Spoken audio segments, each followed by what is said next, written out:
All right, everyone buckle up, Yeah. because today Yeah. we are diving headfirst into the UK's brand new budget. Mm-hmm. Now, you guys have been sending us tons of info. A lot to cover. Articles from Building Magazine, Yeah. speeches, industry publications, and it's clear that people have some pretty strong opinions on this one. Definitely some strong feelings out there.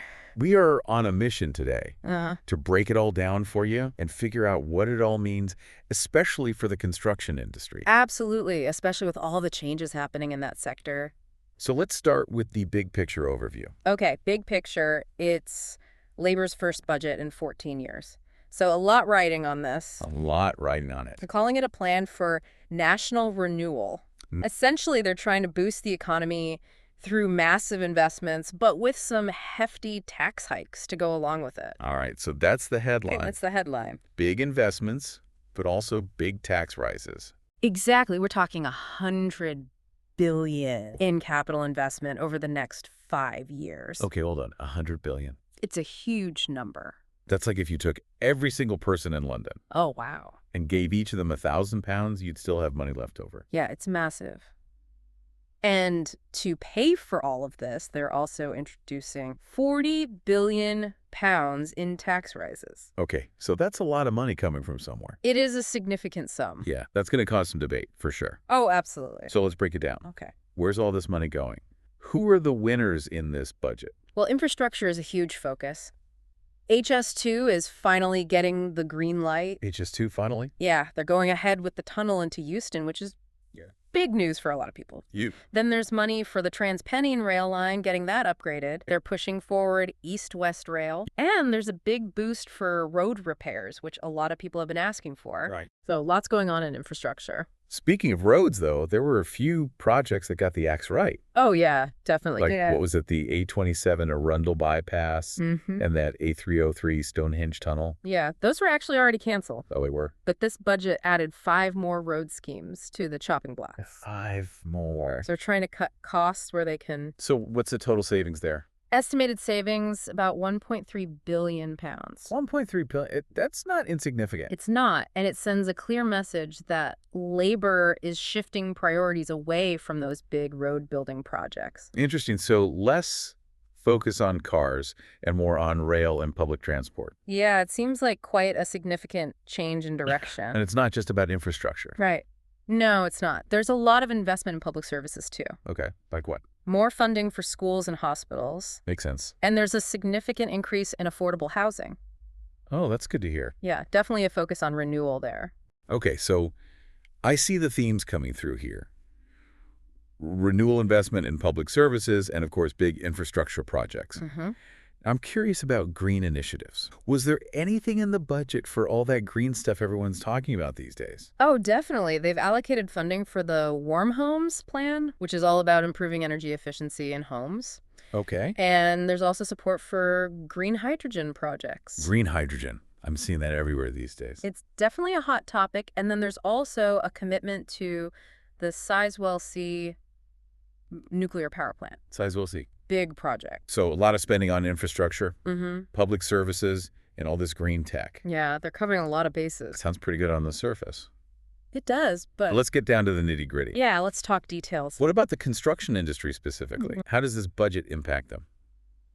What's a mixed bag? Mixed bag, huh? Yeah, there's good news and bad news. It is a bit of a roller coaster. Okay, well, let's get strapped in then. Tell Okay. me what's got the industry cheering and what's got them biting your nails. Okay, let's start with the good stuff. So on the positive side, there's that £5 billion boost for affordable housing. 5 billion. That's massive. That is a lot of money. It really shows the government is serious about tackling the housing crisis. Yeah, I mean, that's been a major issue for a while now, right? Absolutely. And this funding could really kickstart construction activity. More jobs. Yeah, create jobs, boost the economy. So good news for construction companies in that area. Definitely. But I'm guessing there's another side to this coin, right? Oh, yeah. Not everyone's popping champagne. Not everyone, no. So who are the less than thrilled folks in the construction world? Well, one area that's feeling a bit left out is road construction, with those 5 road schemes getting axed. And just a general move away from big road building projects. Some companies might be struggling. Especially if they specialize in that kind of work. Exactly. It could be a tough time for them. Yeah, the big changes ahead. Big changes. And then there's the equipment hire sector. Oh, yeah. Equipment hire. They were really hoping for some tax breaks in this budget. Tax breaks. But nothing. Complete silence on that front. It's a big disappointment for the industry. Yeah, bet. Paul Days from the Hire Association Europe, he came out and said how let down they were. And it makes sense because the equipment hire sector contributes a lot to the circular economy. Yeah, they play an important role. If they had gotten those tax breaks, they could have invested in better equipment. More efficient stuff. Which would benefit everyone in the long run. Yeah, it's definitely a missed opportunity. So we've got affordable housing, celebrating. Road construction, maybe not so much. Feeling a bit glum. And equipment hire, well... left at the altar. Pretty much. Okay, so let's tackle those tax hikes. All right, the elephant in the room. Yeah, those are causing a lot of anxiety in the construction industry. Understandably so. So let's break them down, starting with national insurance contributions. Yeah. What's the deal there? Right, so national insurance contributions, or NECs. NIC's got it. It's a tax that employers and employees pay. Okay. It goes towards things like the state pension, healthcare benefits, that kind of thing. Support this stuff. Yeah, and in this budget, they're going up from 13.8% to 15%. Okay, so a little jump. Not a huge increase, but here's the thing. What's the catch? They're also lowering the threshold for paying NACs. Lowering the threat. From 9,100 pounds down to 5,000. Wow, so that means people can start paying NICs on a lower income. Exactly, and that's going to hit a lot of people's wallets. Especially in construction. Yeah, a lot of tradespeople might find themselves suddenly having to pay NICs when they didn't before. Ouch. Yeah, that's not good news. Not really.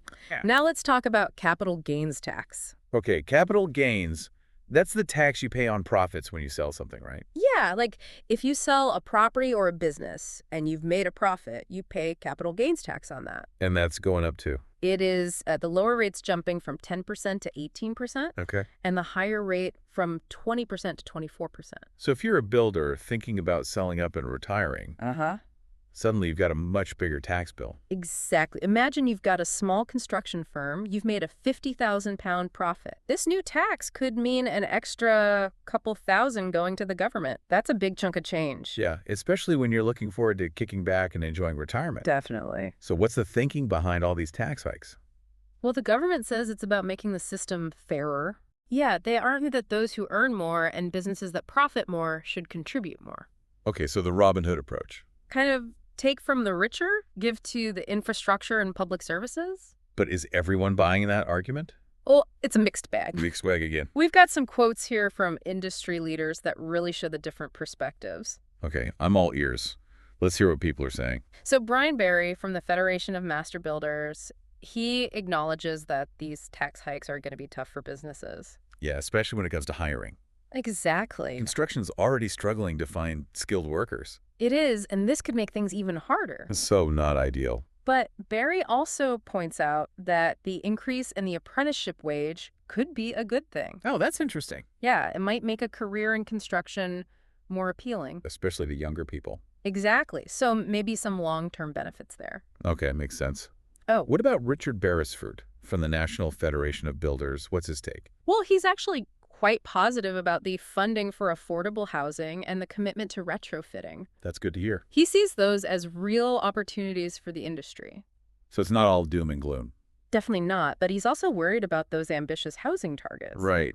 He thinks they'll be even harder to reach with all these extra costs for businesses. So they're like a step forward and a step back at the same time. Yeah, kind of a balancing act. Right. And I bet Eddie Tuttle from the Chartered Institute of Building has something to say about this, too. I was just thinking that he always has good insights. What's he saying? He's particularly worried about the impact on smaller construction companies, the SMEs. Yeah, those are the backbone of the industry. They are, and they're already facing a lot of challenges. So these tax rises could really hurt them. They could be devastating for some. And if those smaller companies start going under, it's going to have a ripple effect. Absolutely. The whole sector could be affected. It's all connected. And John Newcomb from the Builders Merchants Federation, he's saying the same thing. He points out that most merchants are classified as SMEs. Oh, right. So they'll be hit hard by these increased costs, too. So it's not just the builders themselves, but the entire supply chain. Yeah, everyone's feeling the pressure. And for those builders who are thinking about selling up and retiring, those capital gains tax increases are a whole other headache. It's definitely adding another layer of complexity to their decisions. Talk about a curveball right before retirement. Yeah. A lot to think about. So much to unpack with this budget. There is. It really is a bit of a roller coaster ride for the construction industry. Wins, losses, and a whole lot we just don't know yet. Yeah, it's going to be interesting to see how it all plays out. But one thing's for sure, labor is playing the long game. They're really prioritizing those long-term investments over quick fixes and immediate relief for businesses. Kind of like saying, hey, we know things are tough right now, but trust us, this is going to pay off in the future. Exactly. They're betting that all this investment in infrastructure, green tech public services, that it'll eventually create a more stable and prosperous economy. So the million-dollar question is, will it work? That is the question. Will we all be living in energy-efficient homes? Right. Zipping around on high-speed trains, enjoying a booming economy in a few years' time? Well, I don't have a crystal ball, but it's certainly a bold vision. It is. And the thing is, it's not just about construction. Now, this budget's going to affect everyone in the UK one way or another. That's true, whether it's our jobs, our homes, the services we rely on. It's all connected. We're all part of this giant economic ecosystem. Exactly. And that's why it's so important to stay informed, to talk about these things, and to really think critically about the choices being made. Couldn't agree more, and that's where you come in, dear listener. Yes. We want to hear your thoughts on all of this. We do. Do you think this budget's going to be good for the construction industry? Or for the UK as a whole? Is it a path to a brighter future? Or are we headed for trouble? Head over to our social media, drop us an email. Let's keep this conversation going. We want to hear from you. Because the more we understand what's going on, the better prepared we'll be for whatever comes next. Absolutely. Well, folks, that's a wrap for this deep dive into the UK's new budget. Lots to think about. Thanks for joining us. Always a pleasure. And we'll catch you next time for another deep dive into the world around us.